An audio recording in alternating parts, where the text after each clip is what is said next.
ಎಲ್ರಿಗೂ ನಮಸ್ಕಾರ. ನನ್ನ ಹೆಸರು ಸಿಂಧು ಅಂತಂದೇಳಿ.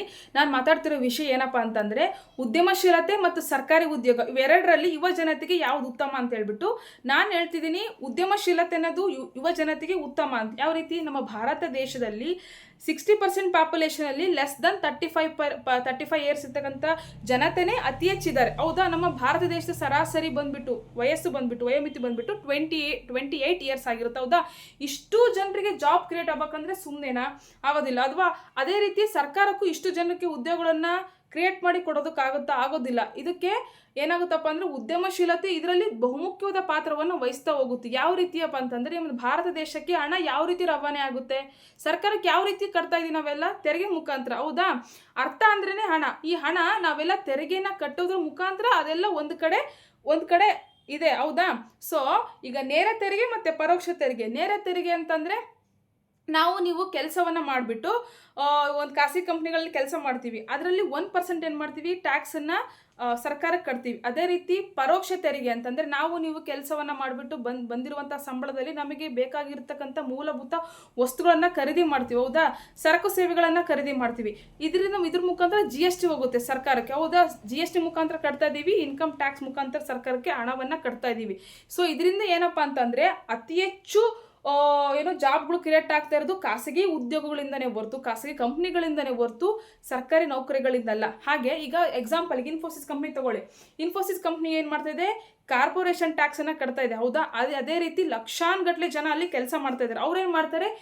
GST ಕಟ್ತಾ ಇದ್ದಾರೆ. ಯಾವ ರೀತಿ? ಅಲ್ಲಿ ಲಕ್ಷಾನುಗಟ್ಟಲೆ ಜನ ಕೆಲಸನೂ ಮಾಡ್ತಾ ಇದ್ದಾರೆ, ಉದ್ಯೋಗನೂ ಕ್ರಿಯೇಟ್ ಆಯಿತು, ಹಾಗೆ ಅವರು ಟ್ಯಾಕ್ಸನ್ನು ಕಟ್ತಾ ಇದ್ದಾರೆ. ಇದನ್ನೆಲ್ಲ ನೋಡಿದ್ರೆ ಅನಿಸುತ್ತೆ, ಕಂಪ್ನಿಗಳಿಂದ ಮತ್ತು ಖಾಸಗಿ ಕಂಪ್ನಿಗಳು ಅತಿ ಹೆಚ್ಚು ನಮಗೆ ಭಾರತ ದೇಶಕ್ಕೆ ಲಾಭ ಇದೆ ಅನ್ನೋದು ಅರ್ಥ ಆಗ್ತಿದೆ. ಹೌದಾ?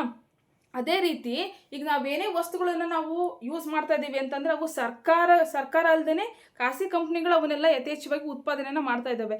ಈಗ ಎಕ್ಸಾಂಪಲ್ ನೋಡಿ, ನಮ್ಮ ಭಾರತ ದೇಶ ಆರ್ಥಿಕ ಸ್ಥಿತಿಯಲ್ಲಿ ಎಲ್ಲಿದೆ? ಆರ್ಥಿಕ ಪರಿಸ್ಥಿತಿ 4ನೇ ಸ್ಥಾನದಲ್ಲಿ. ಹೌದಾ? ಈಗ 3ನೇ ಸ್ಥಾನ, 2ನೇ ಸ್ಥಾನಕ್ಕೆ ಹೋಗಬೇಕು, 1ನೇ ಸ್ಥಾನಕ್ಕೆ ಹೋಗಬೇಕು ಅಂತಂದರೆ ನೀವು ಅತಿ ಹೆಚ್ಚು ಉದ್ಯೋಗಗಳನ್ನು ಸೃಷ್ಟಿ ಮಾಡಬೇಕು, ಉದ್ಯೋಗಗಳನ್ನು ಮಾಡಬೇಕು. ಯಾವ ರೀತಿ? ಒಂದು ಇನ್ಫೋಸಿಸ್ ಕಂಪ್ನಿ ಆಗಿರ್ಬೋದು, ಅಥವಾ ಚಿಕ್ಕದಾಗ ಒಂದು ಅಂಗಡಿ ಆಗಿರ್ಬೋದು, ಯಾವುದೋ ಒಂದು ಅಂಗಡಿ, ಕಿರಾಣಿ ಅಂಗಡಿ, ಆಯಿತಾ? ಈ ಥರ ನಾವು ಉದ್ಯೋಗಗಳನ್ನು ಸೃಷ್ಟಿ ಮಾಡ್ತಾ ನಮ್ಮ ಕೈ ಕೆಳಗೆ ನೂರಾರು ಜನ ಕೆಲಸ ಮಾಡ್ತಾ ಹೋಗ್ತಾರೆ.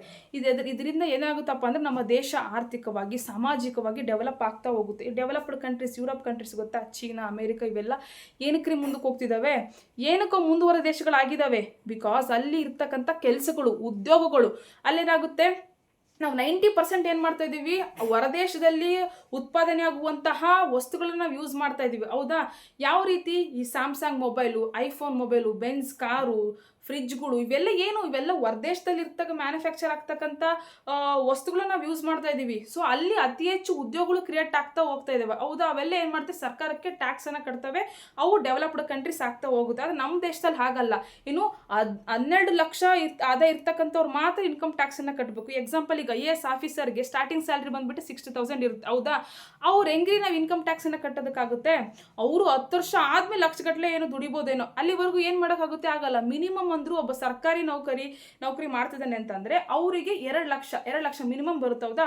ಅವ್ರು ಇನ್ಕಮ್ ಟ್ಯಾಕ್ಸನ್ನು ಕಟ್ಟಲ್ಲ. ಸೊ 80% ಪ್ರೈವೇಟ್ ಜಾಬ್ಗಳಲ್ಲಿ ಯಾರು ಕೆಲಸ ಮಾಡ್ತಿದ್ದಾರೋ ಅವ್ರು ಮಾತ್ರ ಟ್ಯಾಕ್ಸನ್ನು ಕಟ್ಟೋದಕ್ಕೆ ಸಾಧ್ಯ. 80% ಅವರೇ ಕಟ್ತಿದ್ದಾರೆ, ಲೆಸ್ ದನ್ 20% ಇನ್ನು ಮಿಕ್ದವ್ರು ಕಟ್ತಾ ಇದ್ದಾರೆ. ಹಾಗಂತ ಸರ್ಕಾರಿ ಉದ್ಯೋಗಗಳು ಕೆಟ್ಟದು, ಅವೇನೋ ದೇಶಕ್ಕೆ ಲಾಭ ಇಲ್ಲ ಅಂತ ನಾನು ಹೇಳ್ತಾ ಇಲ್ಲ. ಯಾವುದೇ ಒಂದು ಕೆಲಸವನ್ನು ಅನುಷ್ಠಾನ ಮಾಡಿ ಅದು ನಿಯಮಿತವಾಗಿ ಮಾಡಬೇಕು.